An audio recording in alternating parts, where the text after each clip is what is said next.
শুনলেন, আপনাদেরকে প্রত্যেকটা মুহূর্তে আমরা দেখাচ্ছি এবং লাগাতার রিপাবলিক বাংলাকে রিপাবলিক বাংলা প্রশ্ন করে গিয়েছে ফিরহাদ হাকিমকে, কিন্তু কোনো রকম ভাবে কোনো প্রতিক্রিয়া তিনি দেননি, কোনো রকম কোনো প্রতিক্রিয়া তিনি দিতে চাননি। এবং এই বিষয় নিয়ে সাধারণ মানুষের কি বক্তব্য শোনাই আপনাদের? না না, উনি তো এই ধরনের কথা বলেন, মাঝে মাঝেই বলেন না, এটা সাপোর্ট করি না। কেউ মেনে নেবে না এসব কথা। ধিক্কার জানাচ্ছেন, এই ধরনের প্রতিবাদ করছেন? হ্যাঁ, না, এটা বলা ঠিকই নয়। মাল কথাটা কি করে বলছেন? যে হন, যেমন স্ত্রী হন, যেমন মহিলাই হন, এই মাল শব্দটা বলাই ওনার উচিত হয়নি। যে কোনো মানুষকে, কোনো মহিলাকে বা কাউকে মাল বলা উচিত বলে আমার মনে হয় না। কখনোই উচিত না একজন মেয়ে ছেলেকে, মানে মহিলাদের মাল বলা। ছেলে, আপনার বাড়িতে স্ত্রী রয়েছে, এটা উচিত? একদমই উচিত নয়। মানুষের সভ্য সমাজটা আমরা হারিয়ে যাচ্ছি। হ্যাঁ, অবশ্যই তো খারাপ লাগছে। কথা বলতে হয় না, এক্ষেত্রে তো মাকেও তো বুঝায়, মা তো মহিলা, মাকেও তো বুঝায় না। আর মায়ের ক্ষেত্রে এরকম মাল শব্দটা আসে।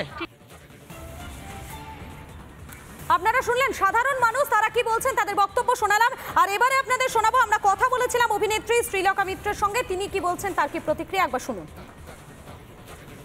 এটাই এক্সপেক্টেড, এটার থেকে অন্যরকম কিছু করলে বরং অবাক হতাম।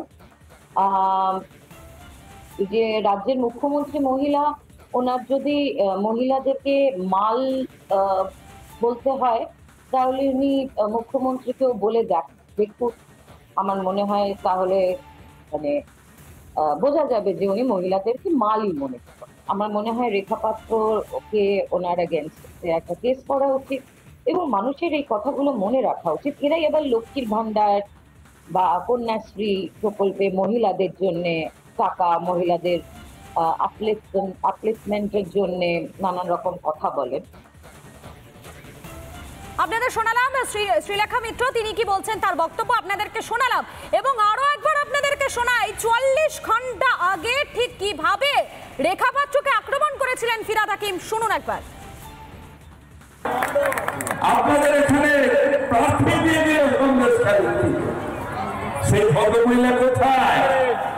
এই তো হাজিবুলের বিরুদ্ধে কেস করেছিল, হেরে দিয়ে হেরো মাল, কয়েক লক্ষ ভোটে হেরে গেল, তারপরে কেস করলো। বিজেপি কেস জানে, মানুষের পাশে আসতে জানে না। আপনাদের শোনালাম ৪৪ ঘন্টা আগে ঠিক কি বলেছেন তিনি, সেই বক্তব্য শোনালাম। আর এবারে আপনাদের শোনাই এই বিষয় নিয়ে অর্জুন সিং কি বলছেন এবং এর পাশাপাশি সজল বিশ্বাস তিনি কি বলছেন, শুনুন।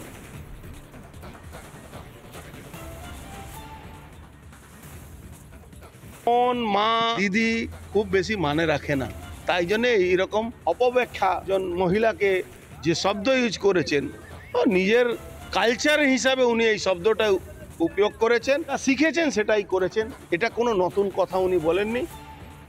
ফিরহাদ হাকিম মাননীয় মন্ত্রী, তিনি যেভাবে আজকে মহিলাদের উদ্দেশ্যে যে মাল বলে তিনি একটা সম্বোধন করলেন, বা বিভিন্ন সময় তাদের নেতা মন্ত্রীরা বিভিন্ন সময় নানান রকমের কথা তারা বলে, কুমন্তব্য করে, এর থেকে বোঝা যায় যে এই যে খুন ধর্ষণের মতো ঘটনা তারা কতটা এর প্রতিবাদ করতে চায় বা কতটা প্রতিহত করতে চায়, এর থেকেই কিন্তু সেই অ্যাটিটিউডটা বোঝা যায়। ফলে এর বিরুদ্ধে আরও তীব্র প্রতিবাদ হওয়া দরকার। আমরা সার্বিক ডক্টর সমাজের পক্ষ থেকে দাবি করছি তিনি ইমিডিয়েট এই ধরনের মন্তব্য তিনি উইথড্র করুন।